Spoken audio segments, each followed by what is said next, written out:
Each of his fingers possessed a unique ability: the divine index finger that crushed all things, the divine middle finger of judgment, the divine ring finger with healing powers. His name was the One God. And how did he get this strong? Just by crushing ants in his mobile game. And it all began on an ordinary day, when he discovered that a strange new game had appeared on his phone. The moment he tapped on the treasure chest icon, it burst open dramatically. The screen displayed the words, "Welcome to Evil God Creator." Moments later, an ant crawled onto the screen, followed by a line of incomprehensible text. Instead of questioning reality like a sane person, he figured he would just tap randomly and see what happened. To his surprise, the ant was instantly crushed under his finger. A coin popped out of the screen, and the phone calmly announced, "Life of number 1 terminated. You have obtained 1 divine coin. Congratulations. You are 1 step closer to becoming a great evil god who pursues absolute power." He stared at the phone in confusion, wondering if he had just awakened some kind of hunter ability. If this had happened 20 years ago, he would have checked himself straight into a psychiatric hospital without hesitation. Unfortunately for his mental health, times had changed. 20 years ago, spatial rifts had opened across the world, and countless monsters had poured out like an interdimensional infestation. Humanity had nearly gone extinct, but everything changed when humans awakened supernatural abilities. The energy obtained from hunting monsters became humanity's last hope of survival. Hunters were classified from the godlike SS rank all the way down to the embarrassing G rank. Once a hunter's rank was determined, changing it was almost impossible. Shortly after this realization, he arrived at the ability testing center to have his powers evaluated. The staff member smiled politely and announced, "Congratulations, Mr. One God. You possess an ability constitution." His heart nearly exploded with excitement. His mind immediately filled with delusions of becoming a legendary hunter surrounded by admirers, fans, and probably several people willing to forgive his personality. In silent desperation, he prayed to anything listening. Just give him D rank. Hell, even F rank would be acceptable. Anything but E rank. The machine beeped. The staff member glanced at the result and spoke again. "Your rank is G rank." The word hit him like a brick to the face. G rank, the absolute bottom of the food chain. His ability was no different from that of an ordinary civilian. The staff member confirmed it with professional indifference, and then asked if he would like to register as a hunter for a fee of 8,000. He briefly considered it before realizing he couldn't even access a dungeon. Paying that fee would be like setting money on fire for fun, so he declined and left. That evening, he returned home irritated and mentally exhausted. Just as he was about to sleep, the phone beside him suddenly rang, snapping him awake instantly. Annoyed and wide-eyed, he picked it up and began crushing ants again, venting his frustration like a deranged god with anger issues. Before he knew it, divine coins were scattered all over the floor like loose change after a bar fight. The next morning, when he woke up, all the coins had merged into a small pile. The number displayed had changed from 1 to 100. The phone chimed again. "Congratulations, unnamed god. You have met the conditions to unlock the divine shop. Would you like to open it?" Without hesitation, he tapped yes. Opening the shop required 100 coins, and he spent them instantly without thinking twice. 1 coin on his bed physically vanished, confirming this bullshit was very real. However, once the shop opened, all the text was written in strange characters he couldn't understand.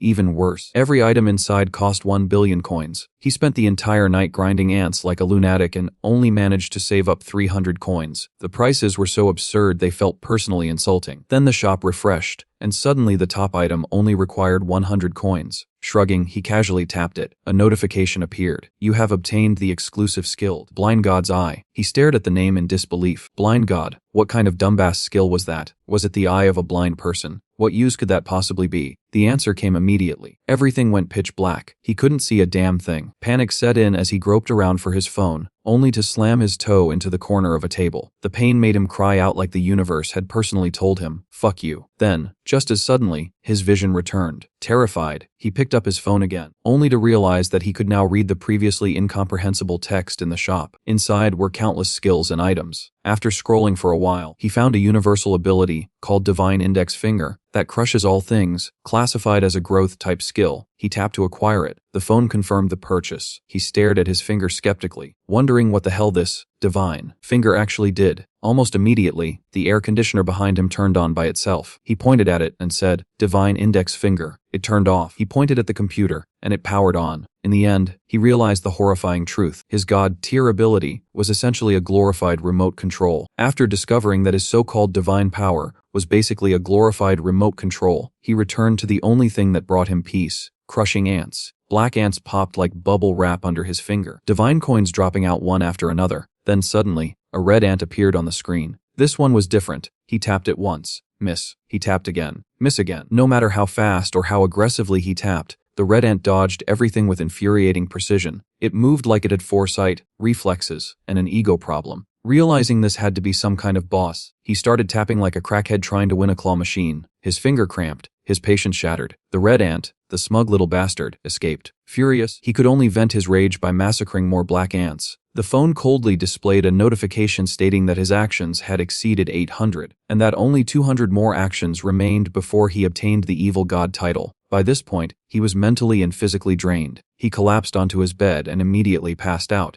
While he slept, the phone activated Blind God's Eye automatically, unlocking an exclusive ability. That night, he found himself inside what looked like a movie theater. On the massive screen, the red ant appeared again, now walking with a cane like some tragic war veteran. The red ant limped toward a cave entrance and shouted to the ants inside that it had found where their food supply had fled to, but that it had been attacked by a terrifying god of the dark tribe. It warned them that escaping was the limit of its strength and that they needed to strike first. The ants inside burst out laughing, mocking it mercilessly. They called it a coward, saying a mere dark tribe god was nothing but a joke, and suggested it should have just died there instead of coming back to whine like a bitch. Suddenly, an elderly ant entered the cave, silencing everyone. Stroking his whiskers like a cliché anime elder, he declared that he sensed the presence of the dark god. This land belonged to the great emperor, and the existence of an evil god here was unacceptable. They would execute it immediately. The old ant placed his hand on the red ant's head, releasing a surge of energy that instantly healed its wounds. He ordered the red ant to lead the way, announcing that he would personally subjugate the so-called evil spirit. The ant army roared in unison, screaming about delivering death to the evil god. At that exact moment, he woke up. He dismissed the whole thing as a weirdly vivid dream about ants, because clearly that was the most reasonable explanation. His phone chimed. The red ant appeared on the screen again. His fighting spirit surged, and he prepared to crush it once and for all. Then things escalated real fast.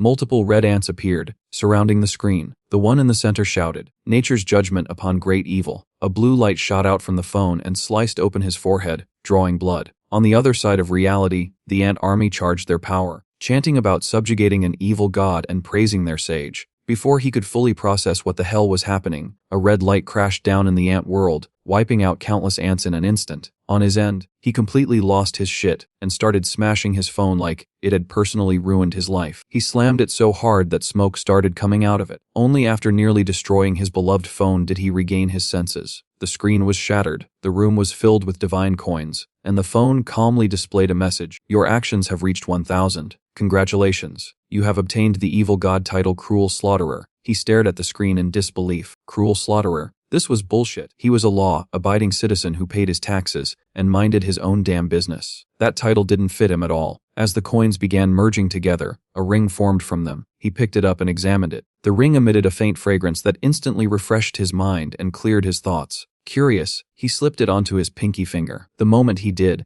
energy surged through his entire body. All fatigue vanished as if he had just been reborn. The phone chimed again and activated Blind God's Eye to appraise the ring. Druid's Ring. Contains the life force of the forest. Enhances rapid growth abilities. With a ring like this, and an appraisal skill that could see through bullshit, he began to wonder if his hunter rank had increased. There was no way someone with gear like this was still G rank. Fueled by blind confidence, he decided to return to the testing center. When he arrived, the staff member looked at him skeptically and reminded him that the error rate of the test was less than 1%. Retesting would cost 580,000. Hearing that number instantly crushed his soul. Reality slapped him back into place, and he apologized, saying he would come back another time. Clearly, the ring had gone to his head. As he sat down on a nearby sofa, Blind God's Eye activated automatically and began appraising people around him without consent. A 30-year-old man with hemorrhoids, a 41-year-old man with kidney deficiency. Then his attention was drawn to a young woman in the distance. Unlike everyone else, her appraisal displayed a name and a strange condition tingling.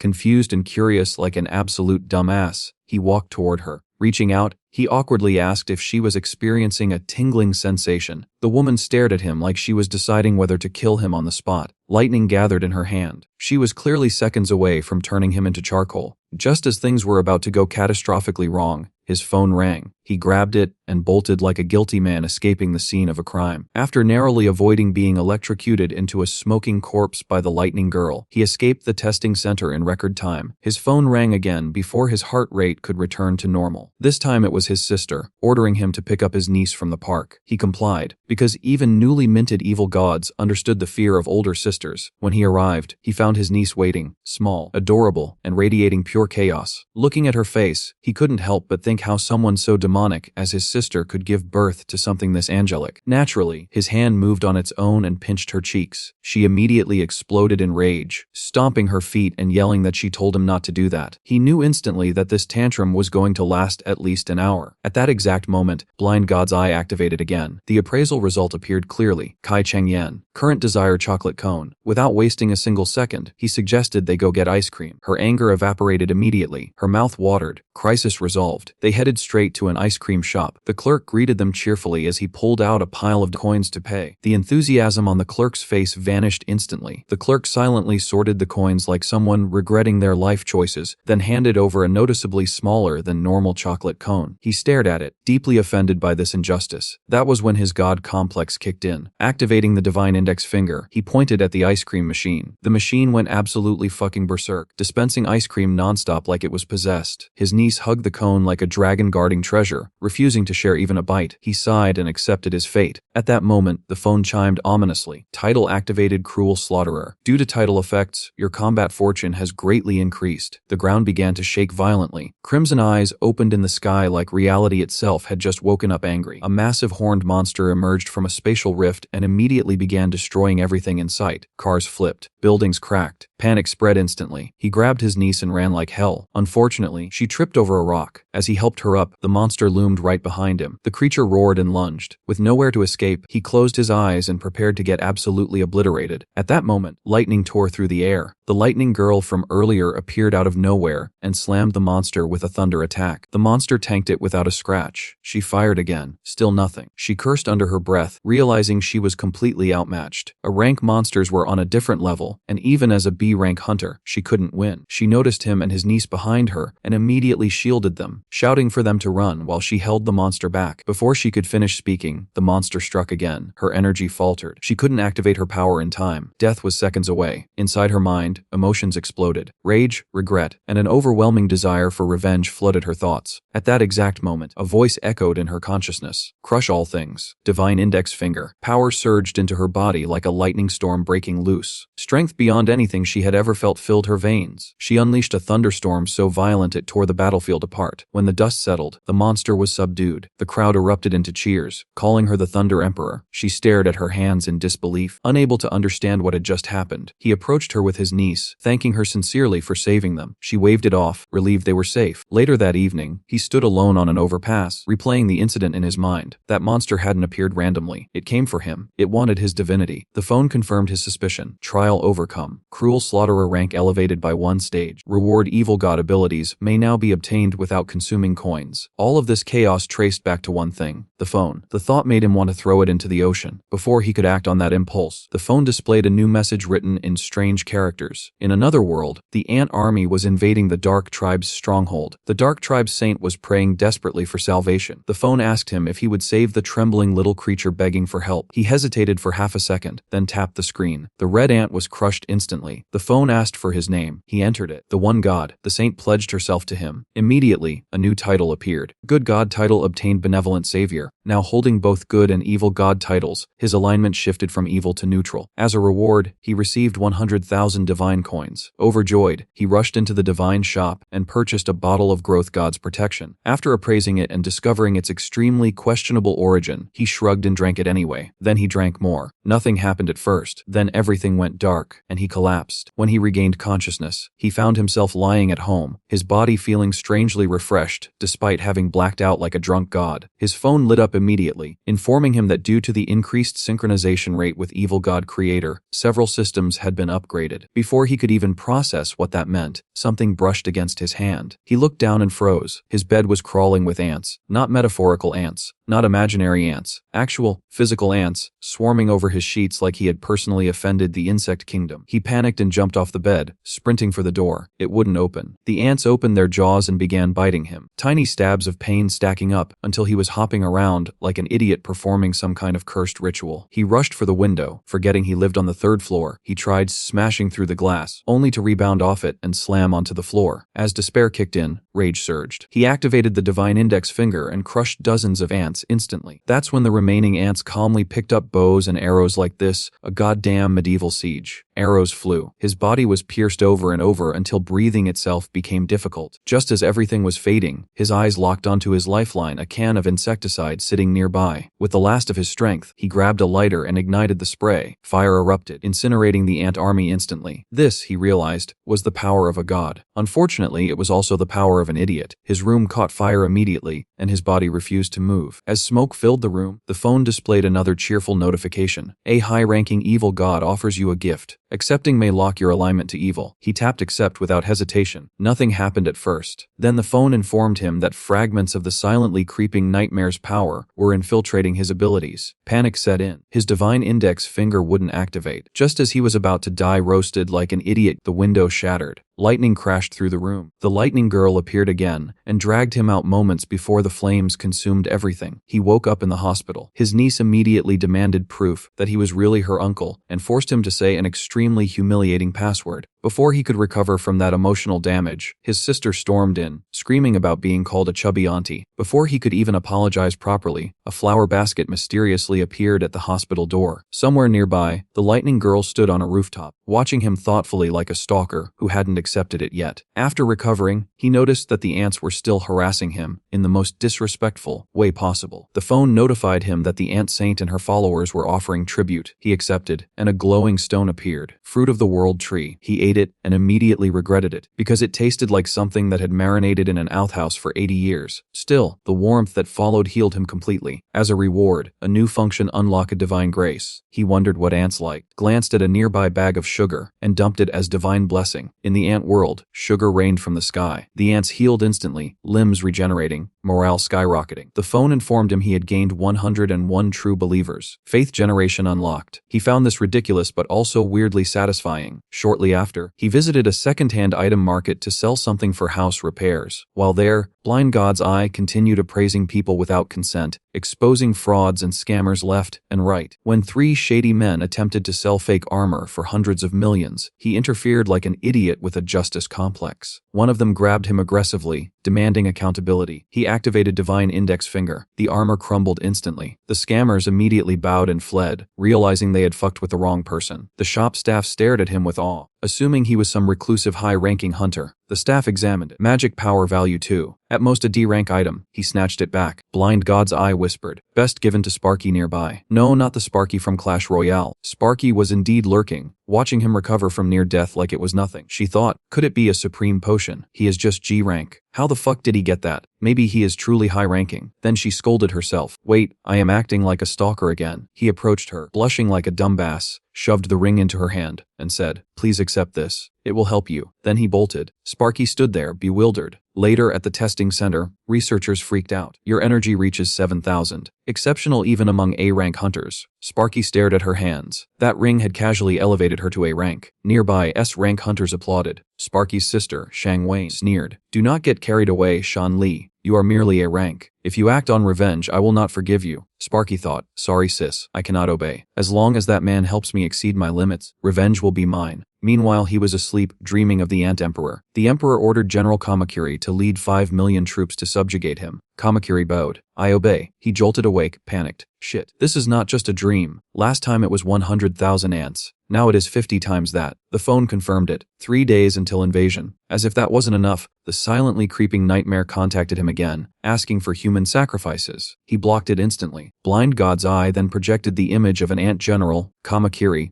announcing her intention to sever his head. He tried appraising himself. After nearly popping his eyes out, it finally succeeded. Fragile and timid, he cursed. He sits on his bed in exchange for necessary items. Grant's fire works better with a divine index finger. In reality, it produces flames weaker than a lighter. He is deceived again.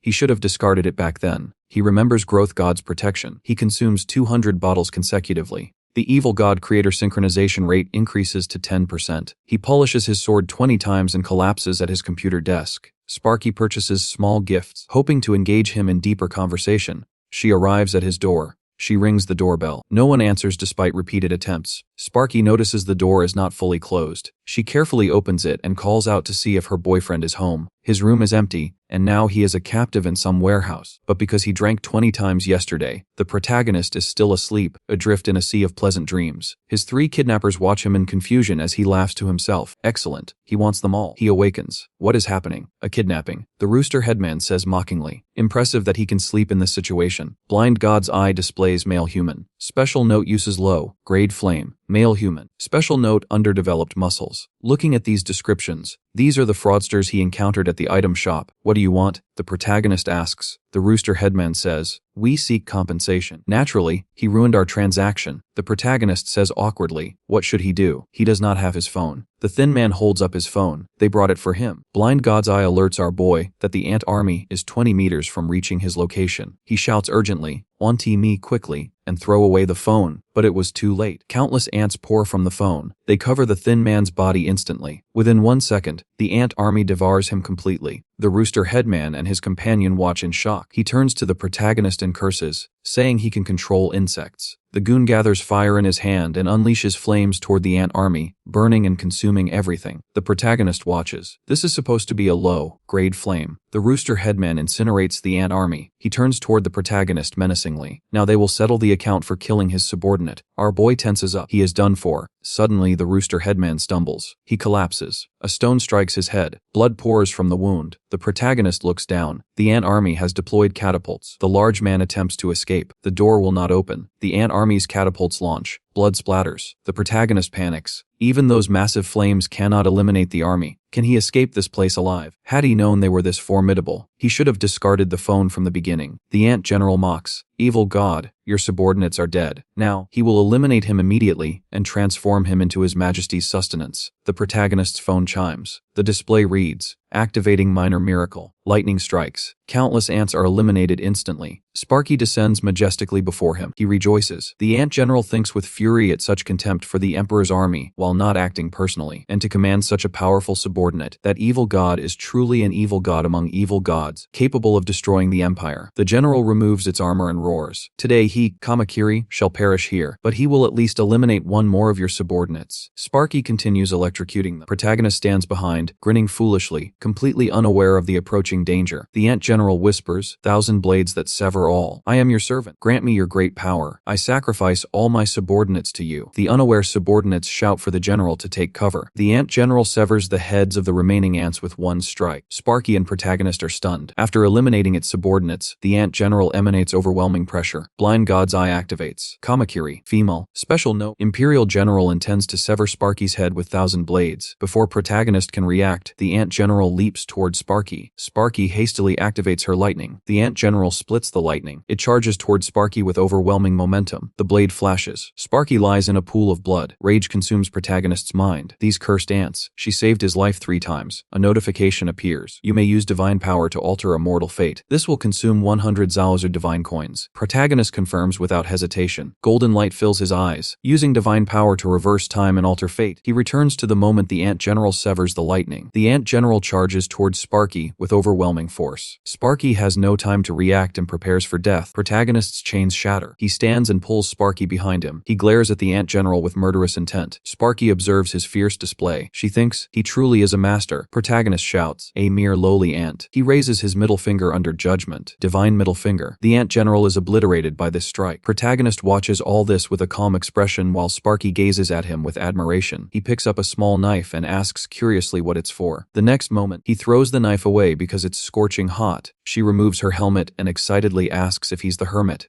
Then she actually kneels down and begs protagonist to take her as his disciple. With a shocked face, he says he's just the lowest ranked hunter. He only defeated the ant general thanks to his system. There's no way he can teach her anything. But Sparky still clings to him. Even when he's watching wholesome content, Sparky watches along with him. Protagonist asks her speechlessly how long she plans to stay at his place. Sparky says she'll leave when he accepts her as his disciple. Protagonist tells her helplessly that he's just a G rank hunter. Sparky says that just the ring he gave her made her much stronger. Since he gave her something so precious, she wants a chance to make amends. Afterwards, Sparky carries bags of cement and starts repairing his house. Before long, his previously dilapidated room becomes exquisitely renovated by Sparky. Then, protagonist plans to find something to eat with Sparky, but just then, an emergency call comes in. Sparky says there won't be time for a meal. She puts on her helmet and prepares to leave. Protagonist takes out a bottle of Growth God's protection for her to bring along. After thanking him, Sparky flies off into the distance. Moments later, he arrives at a restaurant to eat.